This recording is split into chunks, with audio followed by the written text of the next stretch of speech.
Good morning everybody. आइए हम हमारी क्लास को आगे बढ़ाते हैं, पॉलिटी क्लास को। और संविधान में हम आगे बढ़ते हैं संसद के बारे में। तो संसद का टॉपिक स्टार्ट करते हैं। तो हम देखते हैं कि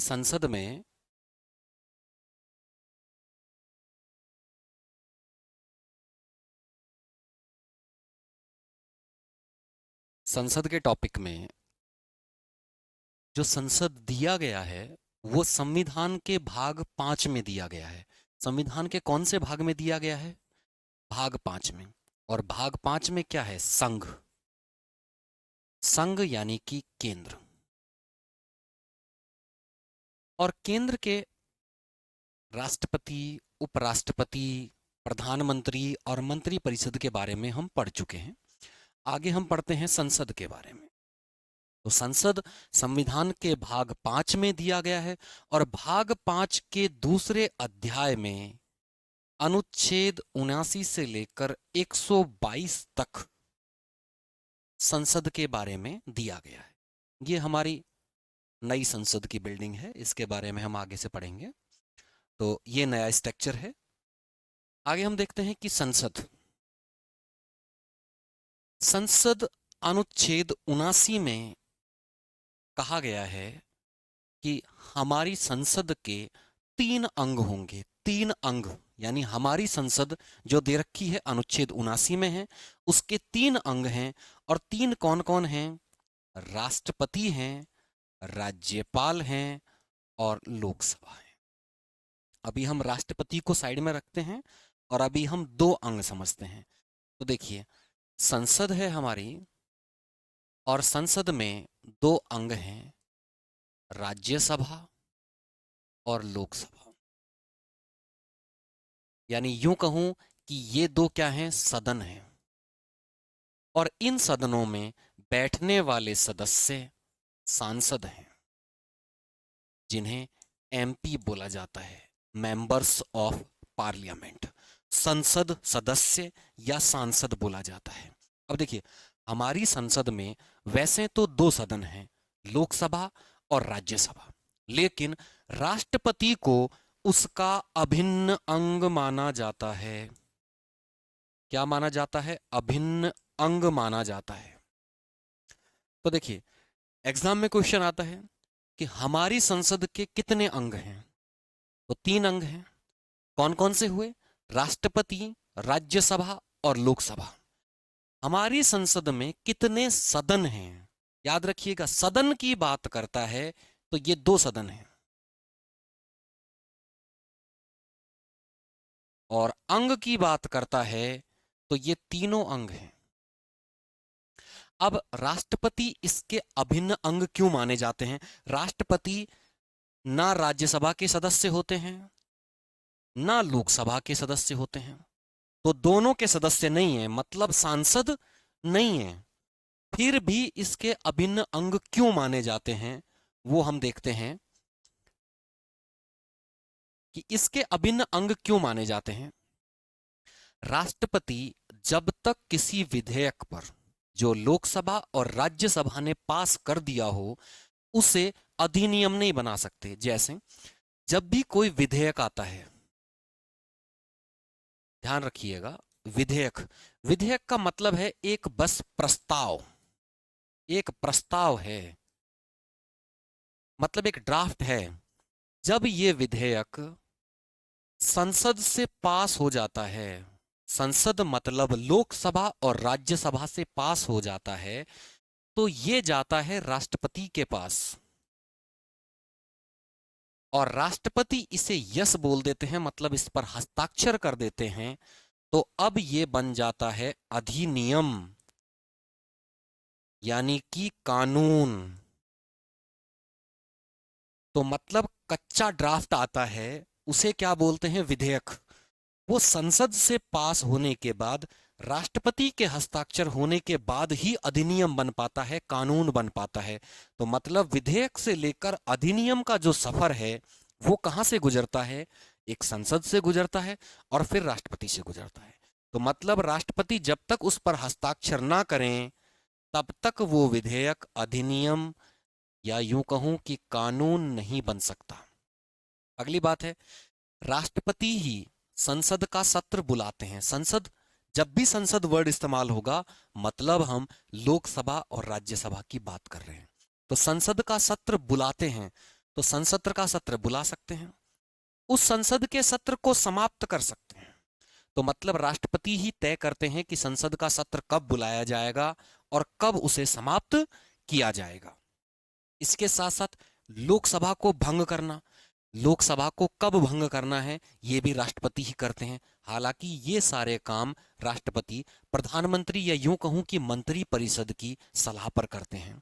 इसी के अलावा अगर कभी ऐसा हो, अगर कभी ऐसा हो कि संसद का सत्र नहीं चल रहा है, संसद का सत्र नहीं चल रहा है और कानून बनाना जरूरी है, ये हम राष्ट्रपति के टॉपिक में पढ़ चुके हैं पीछे, और सत्र चल नहीं रहा है और कानून बनाना जरूरी है, तो ऐसी स्थिति में राष्ट्रपति कानून बना सकते हैं जिसे हम अध्यादेश कहते हैं।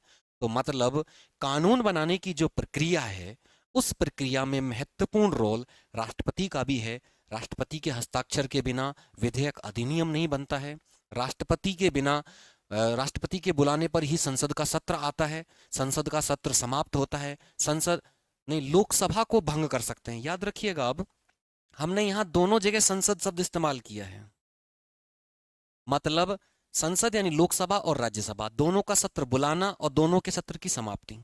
लेकिन यहां हमने संसद शब्द इस्तेमाल नहीं किया है, संसद को भंग करना।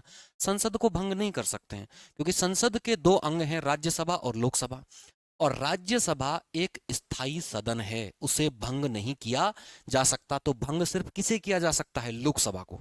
तो यहां याद रखिएगा, लोकसभा को भंग कर सकते हैं, संसद को नहीं। तो लोकसभा भंग हो सकती है, संसद नहीं। क्लियर है? और अगर संसद का सत्र नहीं चल रहा है तो राष्ट्रपति अध्यादेश जारी कर सकते हैं। इन्हीं सब शक्तियों के कारण उन्हें संसद का अभिन्न अंग माना जाता है। अब हमने देखा अनुच्छेद 79, अनुच्छेद 79 में क्या दिया गया है? संसद, और संसद के 3 अंग दिए गए हैं, इनमें से राष्ट्रपति उसके अभिन्न अंग है। राष्ट्रपति संसद के सदस्य नहीं हैं फिर भी उसके अभिन्न अंग हैं। अब देखिए, सबसे पहले स्टार्टिंग करते हैं हम राज्यसभा से। हमने 79 में पढ़ा संसद, संसद के 3 अंग, तो राष्ट्रपति, राष्ट्रपति हम पीछे ही पढ़ चुके हैं अनुच्छेद 52 में। अब आता है राज्यसभा। राज्यसभा को अनुच्छेद 80 में हम पढ़ेंगे और उसके बाद हम लोकसभा को पढ़ेंगे अनुच्छेद 81 में। तो अब यहां हम राज्यसभा के बारे में पढ़ना स्टार्ट करते हैं। तो राज्यसभा है जो संसद का उच्च सदन है। तो राज्यसभा को क्या बोलेंगे? उच्च सदन। और लोकसभा क्या हो जाएगा? निम्न सदन। तो उच्च सदन क्या है? राज्यसभा है। अब राज्यसभा की आवश्यकता क्यों है? राज्यसभा क्या है? राज्यसभा राज्यों का प्रतिनिधित्व करती है, राज्यों का प्रतिनिधित्व करती है। मतलब राज्य, हमारा जो देश है वो संघीय व्यवस्था है। कैसी व्यवस्था है? संघीय व्यवस्था है। मतलब यहां पर केंद्र भी होगा और यहां पर राज्य भी होगा। केंद्र और राज्यों के बीच शक्तियों का बंटवारा होगा। कुछ शक्तियां राज्यों को दी गई हैं और कुछ शक्तियां केंद्र को दी गई हैं। तो इस व्यवस्था को क्या बोलते हैं? हम संघीय व्यवस्था बोलते हैं। अब देखिए, केंद्र में हमारे यहां है संसद, और संसद के 2 सदन हैं, एक राज्यसभा और एक लोकसभा। अब लोकसभा में जो लोग चुने जाएंगे उनको सीधा जनता चुनती है, सीधा जनता चुनती है। तो जनता के प्रतिनिधि पहुंच गए लोकसभा में, यानी कि संसद में, यानी कि केंद्र में। तो अब राज्यों की बात कैसे पहुंचे? जनता ने अपनी बात लोकसभा के थ्रू संसद में पहुंचा दी, यानी केंद्र में पहुंचा दी। अब राज्य अपनी बात कैसे कह सकें? क्योंकि यहां संघीय व्यवस्था है, राज्यों को भी तो समस्याएं हो सकती हैं। तो राज्य अपने प्रतिनिधियों के द्वारा ये बात पहुंचाते हैं राज्यसभा में, यानी राज्यों के प्रतिनिधि किस में बैठते हैं? राज्यसभा में। और जनता के प्रतिनिधि किस में बैठते हैं? लोकसभा में। क्लियर हुआ? तो उच्च सदन है, उच्च सदन राज्यसभा है, और राज्यसभा में राज्यों के प्रतिनिधि बैठते हैं, राज्यों के प्रतिनिधि बैठते हैं। लोकसभा में जनता के प्रतिनिधि बैठते हैं। अगली बात, पहली राज्यसभा का गठन 3 अप्रैल 1952 को हुआ, या यूं कहूं कि राज्यसभा का गठन 3 अप्रैल 1952 को हुआ। अब राज्यसभा कैसा सदन है? एक स्थायी सदन है, स्थायी सदन है, मतलब इसे भंग नहीं कर सकते हैं, इसे भंग नहीं कर सकते हैं, स्थायी सदन है। अब इसकी प्रक्रिया कैसे चलती है वो हम आगे पढ़ेंगे कि 6 वर्ष का कार्यकाल होता है और हर 2 साल में 1/3 सदस्य रिटायर हो जाते हैं और उनकी जगह नए आ जाते हैं, वो हम अभी जस्ट आगे पढ़ेंगे। तो इसका 3 अप्रैल 1952 को गठन हुआ और इसकी पहली बैठक 13 मई 1952 को हुई। ये एकदम फैक्ट है, तथ्य है, बिल्कुल रटना है। तो 3 अप्रैल 1952 को इसका गठन होता है और 13 मई 1952 को इसकी पहली बैठक होती है। राज्यसभा के बारे में है ये। आगे हम बढ़े तो राज्यसभा में राष्ट्रपति 12 सदस्यों को मनोनीत कर सकते हैं। देखिए, शब्द आते हैं निर्वाचित, नियुक्त और मनोनीत। निर्वाचित तो वो होता है जिसमें कोई इलेक्शन हुआ हो, जैसे एमएलए का इलेक्शन, एमपी का इलेक्शन। ये नियुक्त मतलब कोई अपॉइंट करे, जैसे नौकरी में अपॉइंट करते हैं, अपॉइंटमेंट लेटर मिलता है, नियुक्ति पत्र मिलता है, तो इस तरह से नियुक्त, जैसे राष्ट्रपति प्रधानमंत्री को नियुक्त करते हैं। एक होता है मनोनीत, मतलब नियुक्ति में एक प्रक्रिया का पालन करना होता है कि नियुक्त किसे किया जाएगा। लेकिन मनोनीत, मनोनीत वो राष्ट्रपति की इच्छा पर निर्भर है कि वो किसे मनोनीत करते हैं, मतलब अपने मन से किसको नियुक्त कर दें, उसे बोलते हैं मनोनीत। तो राष्ट्रपति 12 सदस्यों को राज्यसभा में मनोनीत कर सकते हैं।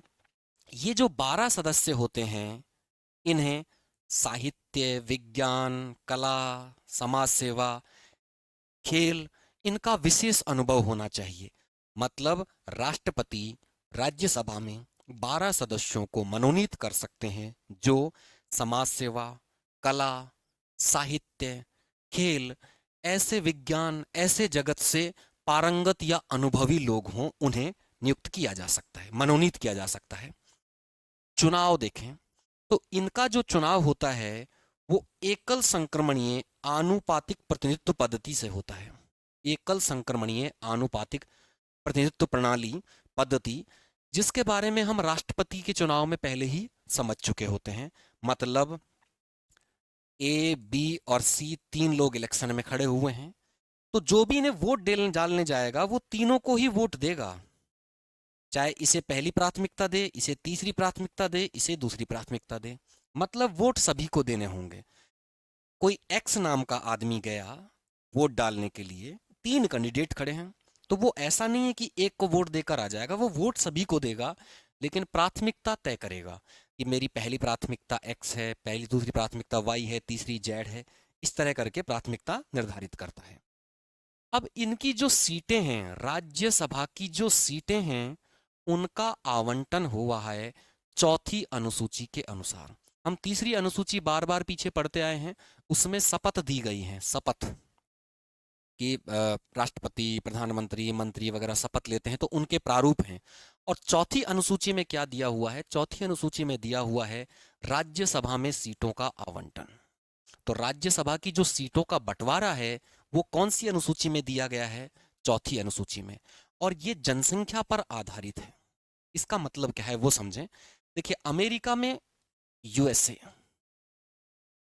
अमेरिका में एक सिद्धांत है उनके उच्च सदन का कि वहां पर हर राज्य के 2 कैंडिडेट जाते हैं, हर राज्य के 2 कैंडिडेट हो जाते हैं।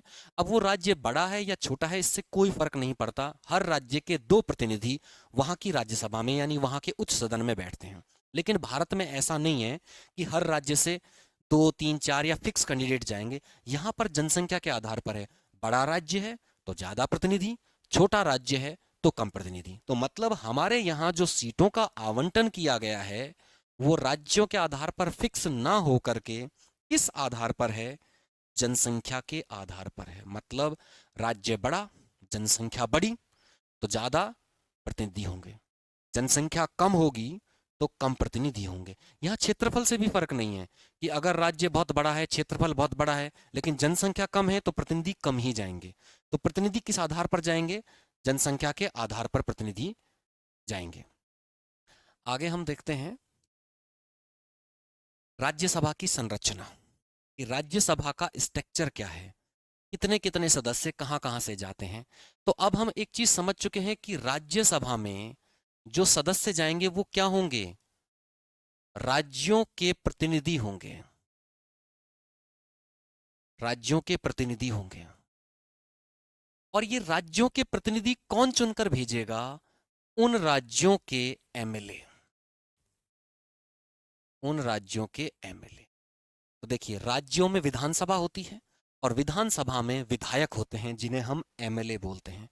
तो राज्य की विधानसभा के जो एमएलए हैं वो जिन सदस्यों को चुनकर भेजते हैं वो राज्यसभा के सांसद बनते हैं। तो राज्यसभा में जो सदस्य चुने जाते हैं उन्हें कौन चुनकर भेजता है, राज्यों की विधानसभाओं के सदस्य यानी एमएलए। अब यहां एक चीज याद रखनी है कि हमारे यहां सिर्फ राज्यों में ही विधानसभा नहीं है, हमारे यहां कुछ केंद्र शासित प्रदेशों में भी विधानसभा है, कुछ केंद्र शासित प्रदेशों में भी विधानसभा है, इसे हम यहां समझते हैं। तो यहां पर यह चीज हुई कि राज्यों के प्रतिनिधि जाएंगे, राज्यों के प्रतिनिधि जाएंगे। अब ये राज्यों के प्रतिनिधि किस में से जाएंगे, ये विधानसभा में से जाएंगे, विधानसभा द्वारा चुने जाएंगे। अब विधानसभा के सदस्य क्या होते हैं, एमएलए। अब हमारे यहां विधानसभा राज्यों में भी है और कुछ केंद्र शासित प्रदेशों में भी है, कुछ केंद्र शासित प्रदेशों में भी है। तो देखिए वर्तमान में हमारे यहां 28 राज्यों में और 8 केंद्र शासित प्रदेश हैं। तो 28 राज्यों में सभी में विधानसभा है, लेकिन सभी 8 केंद्र शासित प्रदेशों में विधानसभा नहीं है। विधानसभा कितने में है, 3 में है। और 3 कौन कौन से हैं, दिल्ली है, पुदुचेरी है और तीसरा है जम्मू एंड कश्मीर। तो मतलब हमारे यहां से जो राज्यों की विधानसभा में, सॉरी, विधानसभा से राज्यसभा में जाएंगे, उनमें भाग कुल कितनी विधानसभा लेंगी, 28 विधानसभा तो राज्यों की भाग लेंगी और 3 विधानसभाएं भाग लेंगी केंद्र शासित प्रदेशों की।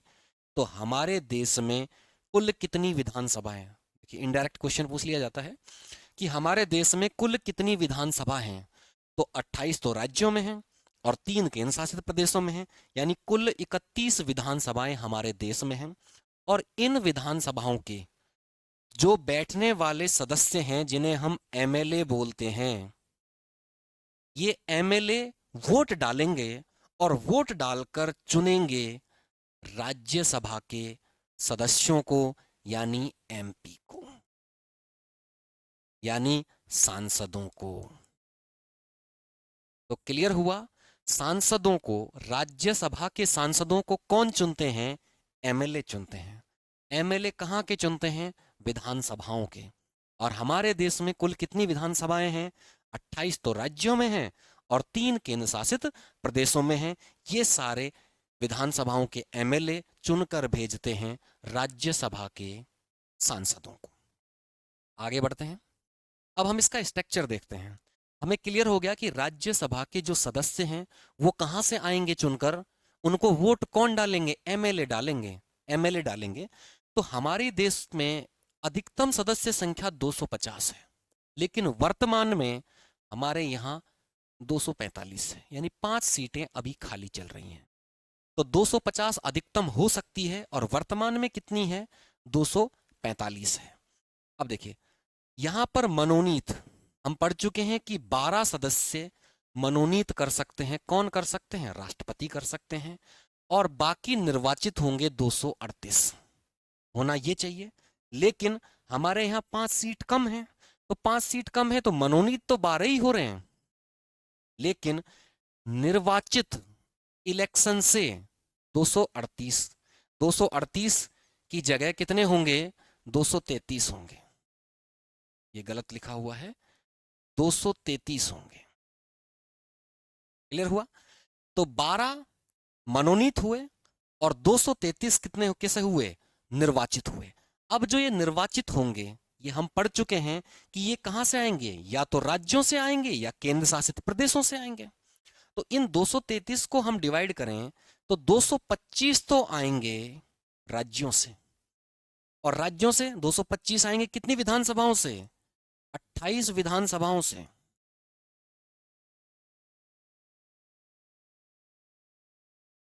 और केंद्र शासित प्रदेशों से 8 आएंगे, और ये 8 कितनी विधानसभाओं से आएंगे, 3 विधानसभाओं से।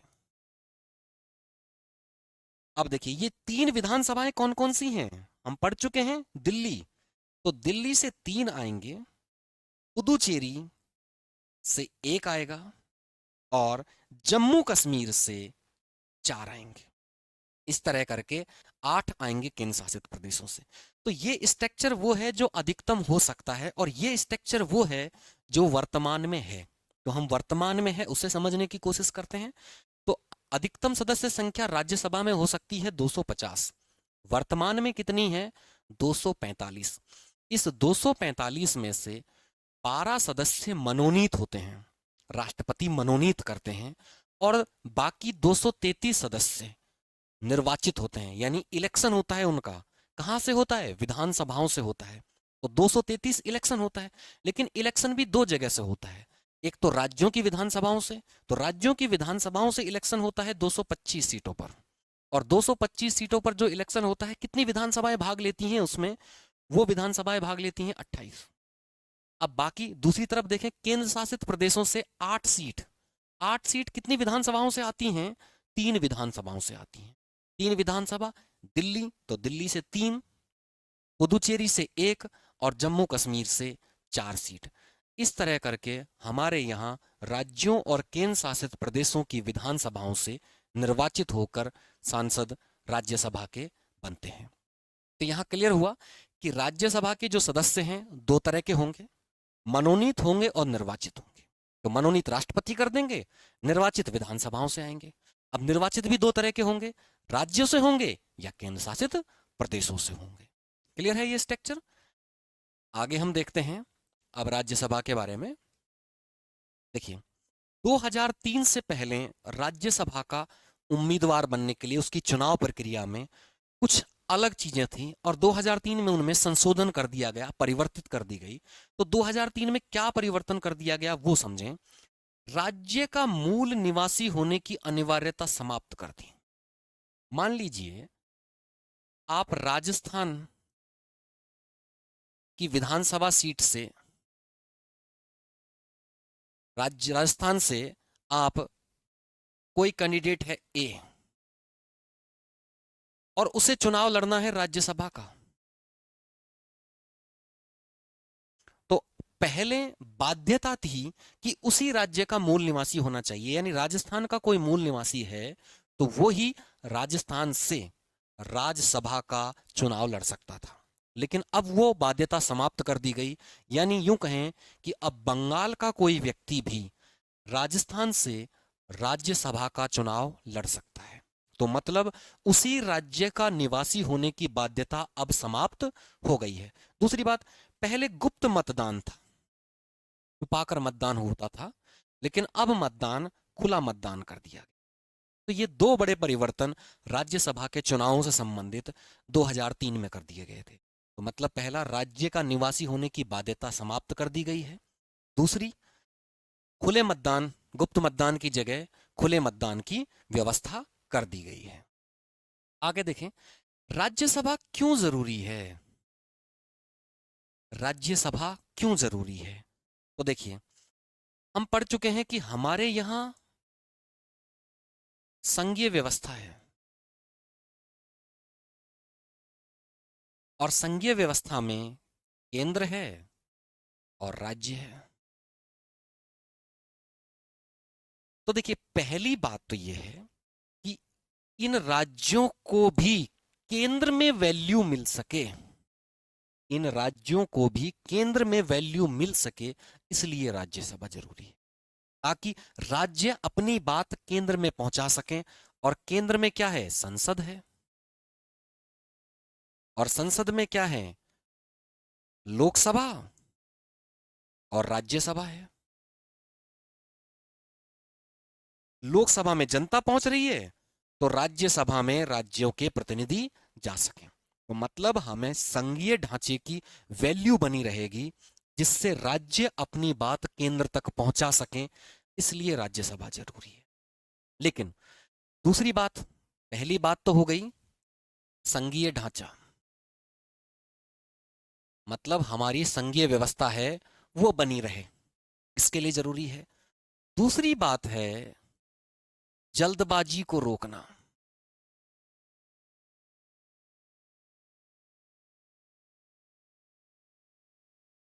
ये माना जाता है कि लोकसभा जो है वो निम्न सदन है, तो वहां पर कम उम्र के 25 साल का कोई व्यक्ति भी लोकसभा का सदस्य बन सकता है। तो वो जल्दबाजी में कोई फैसला ना ले लें, इसके लिए कोई एक दूसरा सदन होना चाहिए जिसमें थोड़े सीनियर लोग रहें और सीनियर लोग उन्हें सलाह दे सकें या उनकी जल्दबाजी को रोक सकें। इसके लिए भी राज्यसभा बनाई गई है। तो मतलब अगर लोकसभा कोई जल्दबाजी में फैसला ले, तो उसे चेक करने के लिए, उसे बैलेंस करने के लिए राज्यसभा है, तो ताकि वो जल्दबाजी को रोक सके। तो इसीलिए उसे विलंबकारी सदन बोला जाता है। राज्यसभा को क्या बोला जाता है? विलंबकारी सदन, क्योंकि ये थोड़ा सा डिले कर देता है लोकसभा के काम को। क्लियर है? अब देखिए, यहां लोकसभा की तुलना में इसके पास कम शक्तियां हैं। लोकसभा की तुलना में कम शक्तियां क्यों दी गई हैं वो समझिए। हमारा देश क्या है? लोकतंत्र है। क्या है? लोकतंत्र है। और लोकतंत्र है तो यहां किसकी वैल्यू है अधिक? जनता की। एक तरफ जनता है और एक तरफ राज्य है। तो हमारे यहां लोकतंत्र है, तो लोकतंत्र है तो जनता की वैल्यू होनी चाहिए ज्यादा। अब जनता की वैल्यू किस में है? जनता के प्रतिनिधि कहां पर हैं? जनता के प्रतिनिधि हैं लोकसभा में, और राज्यों के प्रतिनिधि हैं राज्यसभा में। अब दोनों में संघर्ष है कि राज्यों के प्रतिनिधियों को ज्यादा वैल्यू रहे, उनके पास ज्यादा पावर रहे, या जनता के प्रतिनिधियों के पास ज्यादा पावर रहे। तो हमारे यहां प्रत्यक्ष लोकतंत्र है, जनता का शासन है। तो जनता का शासन है तो शक्तियां किसके पास ज्यादा हों? जहां पर जनता के प्रतिनिधि हों। इसीलिए जनता के प्रतिनिधि लोकसभा में हैं, तो लोकसभा के पास ज्यादा पावर दी गई है, राज्यसभा के पास कम पावर दी गई हैं, क्योंकि इसमें राज्यों के प्रतिनिधि हैं, ना कि जनता के प्रतिनिधि। तो क्लियर हो गया? एक तरफ जनता के प्रतिनिधि हैं और एक तरफ राज्यों के प्रतिनिधि हैं। अब हमारे यहाँ लोकतंत्र है तो जनता के प्रतिनिधियों को ज्यादा महत्व देना है, ज्यादा शक्ति देनी है, इसीलिए लोकसभा को ज्यादा शक्ति दी गई है, राज्यसभा को कम शक्ति दी गई है। राज्यसभा एक विलंबकारी सदन है जो जल्दबाजी को रोकता है और संघीय ढांचे के लिए जरूरी है, इसलिए राज्यसभा बनाई गई है। अब देखें इसकी निर्वाचन पद्धति। इसकी निर्वाचन पद्धति हम पीछे पढ़ चुके हैं। विधानसभा के निर्वाचित सदस्य, उनके द्वारा चुनाव होता है, मतदान होता है, और आनुपातिक प्रतिनिधित्व पद्धति के अनुसार एकल संक्रमणीय मत पद्धति इस्तेमाल की जाती है। मतलब ए, बी और सी तीन कैंडिडेट चुनाव में खड़े हुए हैं, एक्स, वाई और जेड तीन कैंडिडेट वोट डालने गए हैं। तो ये वोट डालेंगे तो मान लीजिए इसे पहली प्राथमिकता देते हैं, इसे दूसरी, इसे तीसरी। ये गए, इन्होंने भी बोला ये मेरी पहली प्राथमिकता है, ये मेरी तीसरी प्राथमिकता है, ये दूसरी। ये गए, ये बोलते हैं मेरी दूसरी प्राथमिकता है, ये तीसरी है और ये पहली प्राथमिकता है। तो मतलब जो भी वोट डालेगा वो सभी को वोट डालेगा, लेकिन प्राथमिकता के आधार पर डालेगा।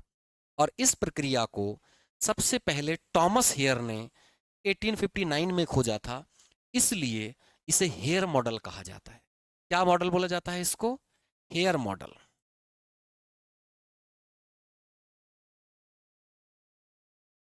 और इसी प्रक्रिया के अनुसार राष्ट्रपति, उपराष्ट्रपति और राज्यसभा के चुनाव होते हैं। ध्यान रखिएगा, ये प्रक्रिया इन्हीं चुनाव में भाग ली जाती है।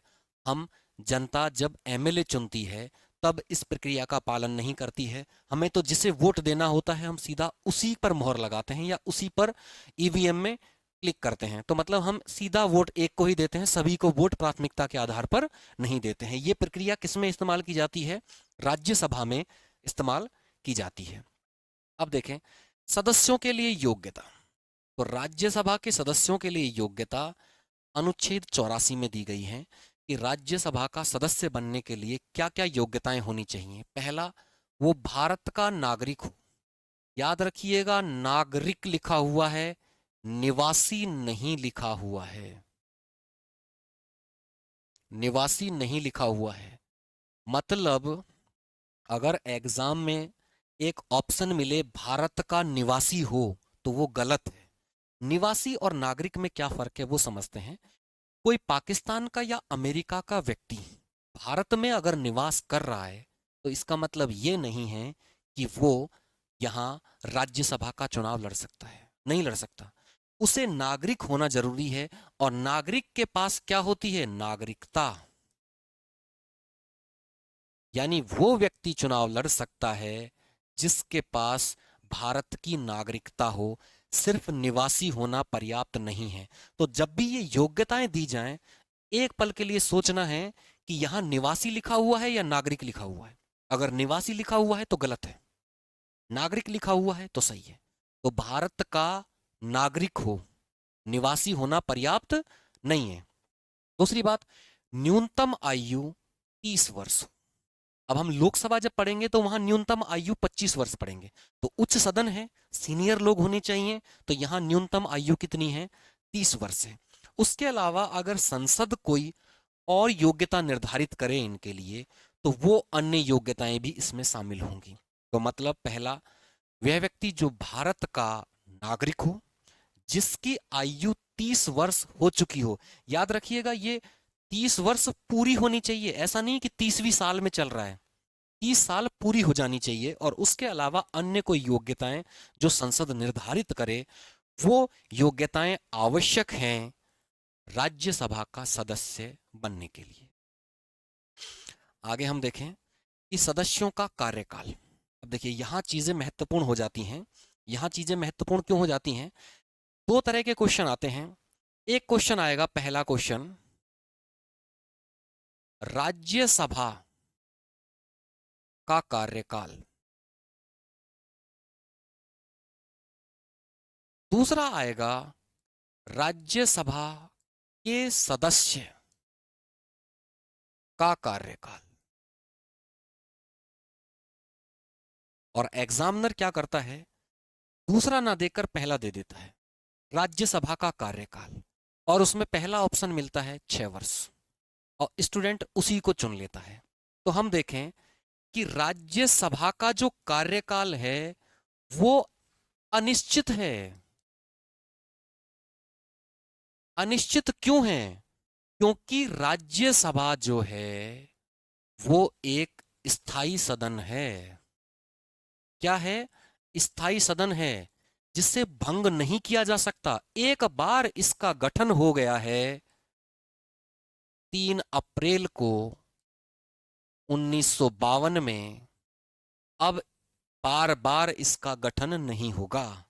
एक बार गठन हो गया, अब कंटिन्यू चल रहा है, स्थायी सदन है। तो इसलिए राज्यसभा का कार्यकाल कैसा हुआ? अनिश्चित, तय नहीं है, अनिश्चित काल है। लेकिन इसके सदस्य का कार्यकाल है 6 वर्ष। तो क्वेश्चन एग्जाम में आता है तो अलर्ट होना है कि वो राज्यसभा का कार्यकाल दे रहा है या राज्यसभा के सदस्य का कार्यकाल। एग्जाम में मिलेगा आपको राज्यसभा का कार्यकाल कितना होता है। पहला ऑप्शन मिलेगा 6 वर्ष और एक ऑप्शन मिलेगा अनिश्चित काल। और स्टूडेंट जल्दबाजी में क्या करेगा, 6 वर्ष कर देगा। तो 6 वर्ष नहीं है राज्यसभा का कार्यकाल, राज्यसभा का कार्यकाल तो अनिश्चित काल है, अनिश्चित है। राज्यसभा के सदस्य का कार्यकाल 6 वर्ष है। अब ये 6 वर्ष कैसे हैं और ये स्थायी सदन के तौर पर कैसे काम करता है उसे हम समझते हैं। ऐसे समझिए, मान लीजिए 90 सीट है, उदाहरण के तौर पर ले रहे हैं हम, 90 सीट हैं। सबसे पहले 1952 में गठन हुआ और 90 सीट पूरी भर दी गई। उसके 2 साल बाद 1954 में एक तिहाई सदस्य यानी 1/3 सदस्य यानी रिटायर हो गए। तो यार 1/3 कितने सदस्य हुए इसके, 30। तो 30 सदस्य रिटायर हो गए। अब वो जो शुरुआत में 30 सदस्य रिटायर हुए थे उनका कार्यकाल 2 ही साल रखा गया था, क्योंकि अगर ऐसी व्यवस्था नहीं करें तो कभी भी ये स्थायी सदन नहीं बन पाता। तो 30 लोग रिटायर हो गए और उनकी जगह 30 नए आ गए। अब यहां देखिए 1956 आया, 1956 में 30 लोग फिर रिटायर हो गए। तो यहां से यहां तक जो गया उसका कार्यकाल 2 वर्ष रहा। यहां से लेकर यहां तक जो गया उसका कार्यकाल 4 वर्ष रहा।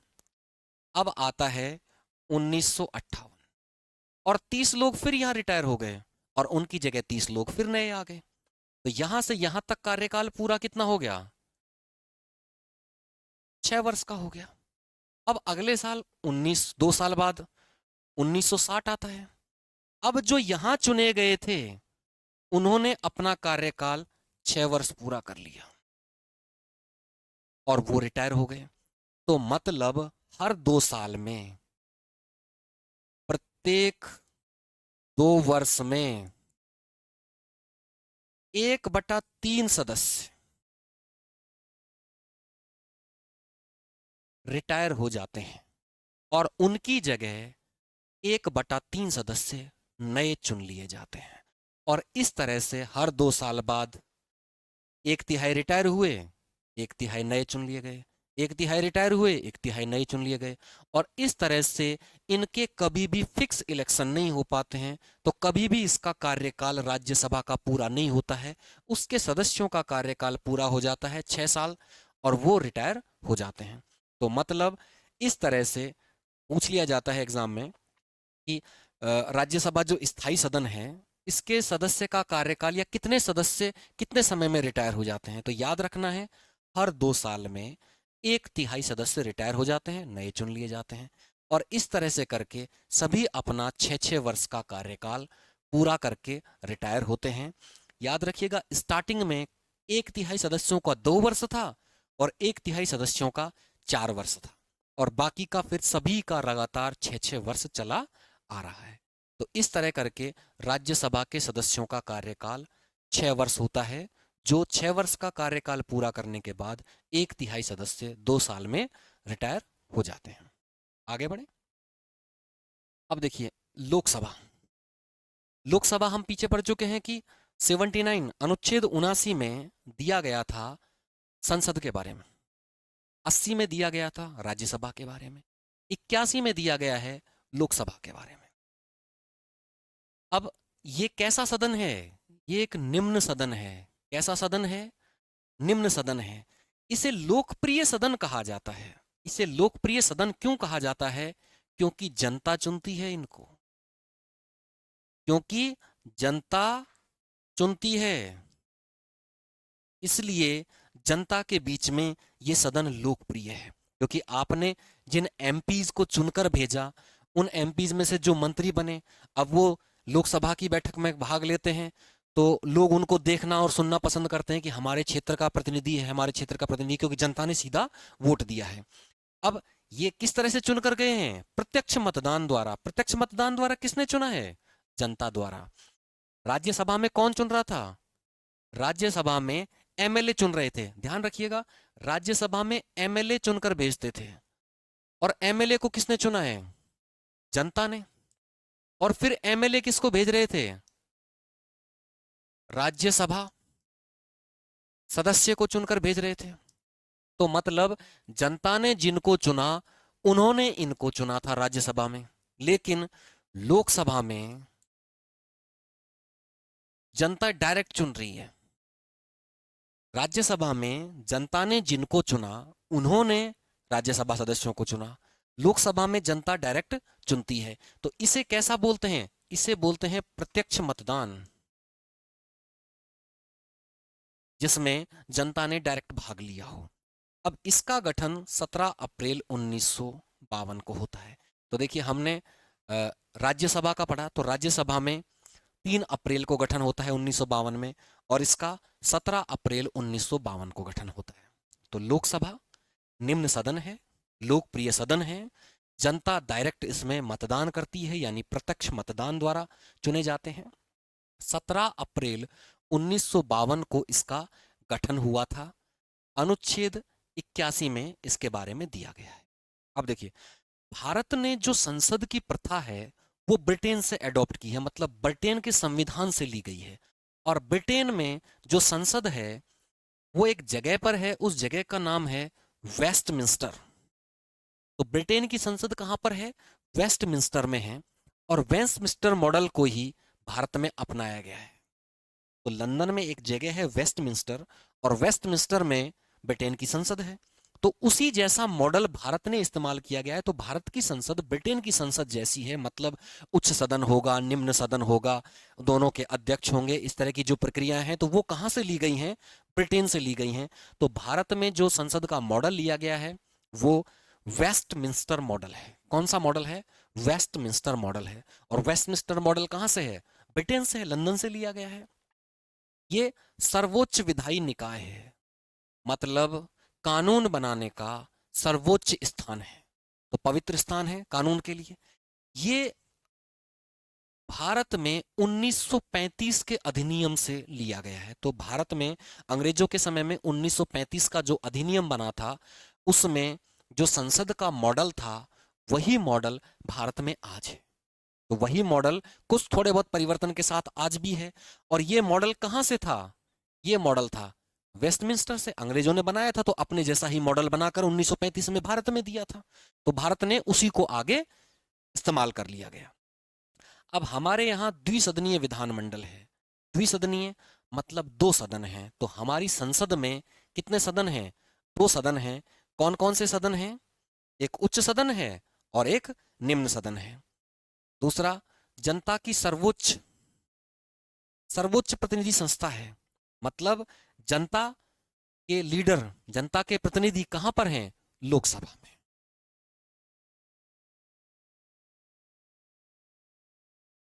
क्लियर है? आगे बढ़े तो देखिए अब इसकी संरचना या इसका संगठन, जैसे हमने राज्यसभा में पढ़ा इसी तरह से लोकसभा में पढ़ते हैं। तो राज्यसभा में अधिकतम 250 सीट थी, यहां अधिकतम 252 सीट है। यहां अधिकतम कितनी सीट है? 252 सीट है। लेकिन वर्तमान में हमारे यहां 545 सीट है। अब ये स्ट्रक्चर वो है जो आदर्श रूप से होना चाहिए, लेकिन है नहीं। तो है हमारे यहां कितना? 545 सीट, यानी कि 7 सीट कम है। राज्यसभा में 5 सीट कम थी, यहां 7 सीट कम है। अब इन सीटों का हम बंटवारा देखें तो यहां भी कुछ मनोनीत सदस्य होते हैं। जैसे राज्यसभा में 12 सदस्य मनोनीत होते थे, इसी तरह से यहां 2 सदस्य मनोनीत होते हैं। और वो 2 सदस्य कौन से समुदाय के होते हैं? हमने राज्यसभा में पढ़ा कला, साहित्य, संस्कृति, समाज सेवा से संबंधित लोग हो सकते हैं। यहाँ पर 2 सदस्य जो मनोनीत हो सकते हैं वो एंग्लो इंडियन समुदाय के हैं, मतलब जिनके माता पिता में से कोई इंडियन रहा हो, वो खुद अंग्रेज में रहे हों, या माता पिता में से कोई एक अंग्रेज हो या एक भारतीय हो। तो इस तरह का जो समुदाय है उनके 2 सदस्य मनोनीत राष्ट्रपति करते हैं। राष्ट्रपति 2 सदस्य मनोनीत करते हैं। और ये जो आरक्षण दिया गया था 2 सीटों का एंग्लो इंडियन समुदाय को, ये अनुच्छेद 331 में दिया गया था। अनुच्छेद 331 में 2 सदस्यों को मनोनीत करने का आरक्षण दिया गया था। लेकिन ये जो आरक्षण है, इसे 104वां संविधान संशोधन होता है 2019 में, और इस संविधान संशोधन में इस आरक्षण को समाप्त कर दिया जाता है। इस आरक्षण को समाप्त कर दिया जाता है, यानी यूं समझें, अब हमारे यहां अधिकतम 545 नहीं 543 सीट रह गई हैं। 545 नहीं, कितनी सीट रह गई है? 543। क्योंकि जो मनोनीत करने वाले सदस्यों का प्रावधान था, अब वो आरक्षण समाप्त हो गया है। या यूं कहूं कि यहां एक्चुअल में आरक्षण समाप्त नहीं किया था, आरक्षण को बढ़ाया नहीं था। तो बढ़ाया नहीं था तो इसका मतलब आरक्षण समाप्त कर दिया गया। अब बाकी आते हैं निर्वाचित। अब निर्वाचित कौन करता है इनको? जनता।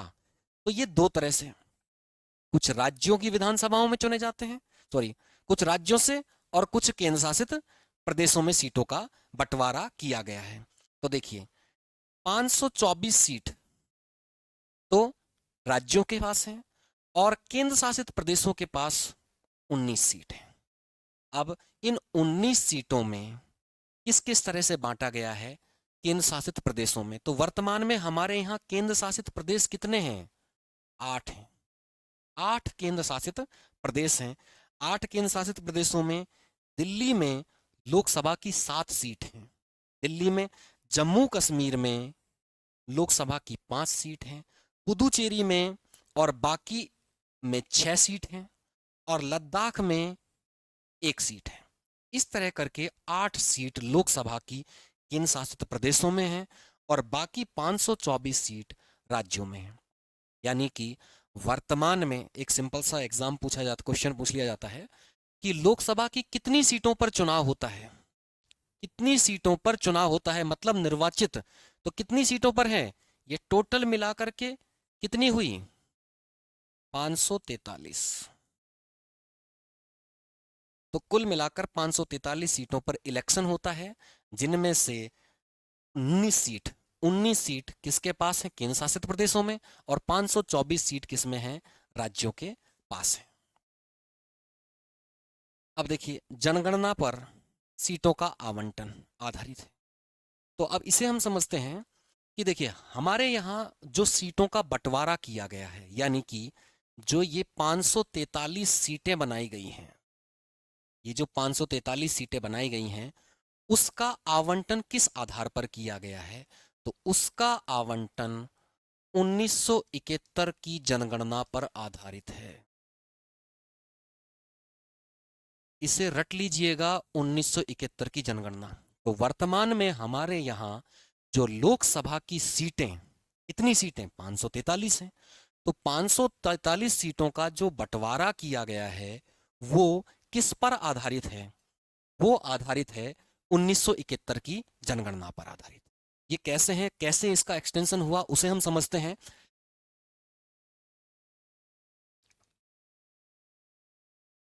तो देखिए, 1971 की जनगणना के बाद में 42वां संविधान संशोधन होता है। 42वां संविधान संशोधन होता है और यह संशोधन होता है 1976 में, इंदिरा गांधी सरकार द्वारा कराया जाता है। तो 42वां संविधान संशोधन 1976 में होता है और इसमें यह डिसाइड किया जाता है कि हम 1976 से जस्ट पहले कौन सी जनगणना हुई है? 1971 की जनगणना हुई है। तो यह तय होता है कि जो 1971 की जनगणना है, हम इसी के आधार पर सीटों का बंटवारा करेंगे और इस बंटवारे को सन 2000 तक जारी रखेंगे। मतलब सन 2000 तक हम सीटों में कोई परिवर्तन नहीं करेंगे, 543 ही रखेंगे। लेकिन उसके बाद में 42 का डबल कितना हुआ? 84। तो 42 का डबल 84। तो 84वां संविधान संशोधन होता है सन 2002 में, क्योंकि सन 2000 तक की लिमिट थी और 2002 हो गया। तो 2002 में फिर डिसाइड किया गया कि इस लिमिट को जो 1971 की है इसे हम आगे बढ़ाएंगे और इसे 2026 तक एज इट इज रखेंगे। मतलब 2026 तक भी हम 1971 की जनगणना को ही काम में लेंगे। तो क्लियर हुआ, दो संविधान संशोधन। 42वां संविधान संशोधन 1976 में हुआ। डिसाइड किया गया कि सन 2000 तक हम सीटों में कोई परिवर्तन नहीं करेंगे और जो हमारी सीटें बटी हुई हैं वो 1971 की जनगणना पर आधारित हैं, उनको हम सन 2000 तक कोई छेड़छाड़ नहीं करेंगे। फिर 42 का डबल 84वां संविधान संशोधन होता है सन 2002 में और डिसाइड किया जाता है कि ये जो सीटें 1971 पर आधारित हैं हम इनकी समय सीमा और बढ़ाते हैं और सन 2000 के बाद इसे 2026 तक भी जारी रखते हैं। तो देखिए 2024 के इलेक्शन हो चुके हैं और वो इलेक्शन जो हुए हैं तो सीटें कितनी रही हैं, 543 ही रही हैं और जनगणना कौन सी है, 1971 की जनगणना। अब सन 2026 में फिर दोबारा सीटें बंटवारा होगा तो सीटें ये 543 से ज्यादा बढ़ जाएंगी और यहां पर संभावना है कि अब 2021 वाली जनगणना 1971 की जगह 2021 वाली जनगणना का इस्तेमाल किया जाए और 2021 वाली जनगणना अभी हुई नहीं है, कोरोना की वजह से रुक गई थी, तो अब वो जनगणना प्रारंभ हो चुकी है। यानी 2021 वाली जनगणना प्रारंभ होना आवश्यक है क्योंकि 2026 में सीटों का बंटवारा होना है। अब सीटें बढ़ चुकी हैं, बढ़ेंगी, 2026 में सीटें बढ़ेंगी, तो बढ़ेंगी तो संसद भवन बड़ा चाहिए और इसीलिए संसद भवन की नई बिल्डिंग पहले ही तैयार कर ली गई है। तो क्लियर हुआ संसद भवन की नई बिल्डिंग क्यों बनाई गई है, क्योंकि 2026 में सीटें बढ़नी हैं। सीटें बढ़नी है 543 से, क्योंकि 543 तो किस आधार पर चल रही हैं, 1971 के आधार पर, और जनसंख्या बहुत बढ़ चुकी है। तो 2021 में जनसंख्या बहुत बढ़ चुकी होगी 1971 से 2021 में, तो अब ये सीटें बढ़ेंगी तो ज्यादा जगह चाहिए, तो संसद भवन बड़ा चाहिए, तो बड़ा संसद भवन पहले ही बन चुका है। क्लियर है। तो हमारी जो जनगणना है, मतलब हमारी जो सीटों का बंटवारा है, किसकी सीटों का बंटवारा, लोकसभा की सीटों का बंटवारा, वो कौन सी जनगणना पर आधारित है, फिलहाल 1971 की जनगणना पर आधारित है। आगे हम नेक्स्ट क्लास में इसके निर्वाचन के बारे में पढ़ेंगे कि लोकसभा का निर्वाचन कैसे कैसे होता है। आगे लोकसभा की प्रक्रिया को आगे बढ़ाएंगे। आज की क्लास में, मतलब इस क्लास में अभी इतना ही। Thank you everybody.